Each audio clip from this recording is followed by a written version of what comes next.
Hello, তো সবাই কেমন আছো? তো কালকে একটা ভাই আমাকে বলছিল যে কিছু প্র্যাঙ্ক করার জন্য। তো প্র্যাঙ্কের ভিডিও তো পরে হবে। আজ একটা কিছু রান্না করি, চলো তোমাদের সাথে শেয়ার করি। দেখো সকাল কটা বাজে।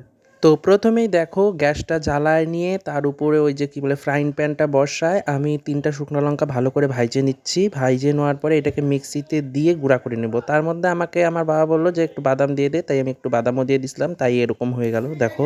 এরপরে দেখো আমি আবার এই পাউরুটি নিয়ে একটু ঢং করে খেলে নিলাম। ঢং করে খেলে নেওয়ার পরে তারপরে মানে এটা সবাইকে দেখি এরকম করে, তো আমি চেষ্টা করলাম, পারলাম না। তারপরে এই একটু ফ্রাইং প্যানটাও একটু অ্যাক্টিং মারতেছিলাম, আর মা পিছন থেকে বলছিল তাড়াতাড়ি কর, চা খাওয়ার কিন্তু সময় হয়ে গেছে। যাই হোক, দেখো আজকের ভিডিওতে কারোর নাম নিতে পারলাম না তোমাদের, তো কেউ মন খারাপ করো না। এরপরের ভিডিওতে যখন কোনো ক্রাফটের ভিডিও করব তখন তোমাদের নাম নিয়ে নিব আর তোমাদের কমেন্টগুলো পড়বো ভালো করে। এরপরে দেখো এই বাটারের কৌটার এই উপরের কাগজটা যে আমি খুলতেই পারতেছিলাম না, মানে কি বলবো, যা না পারলে যা হয়।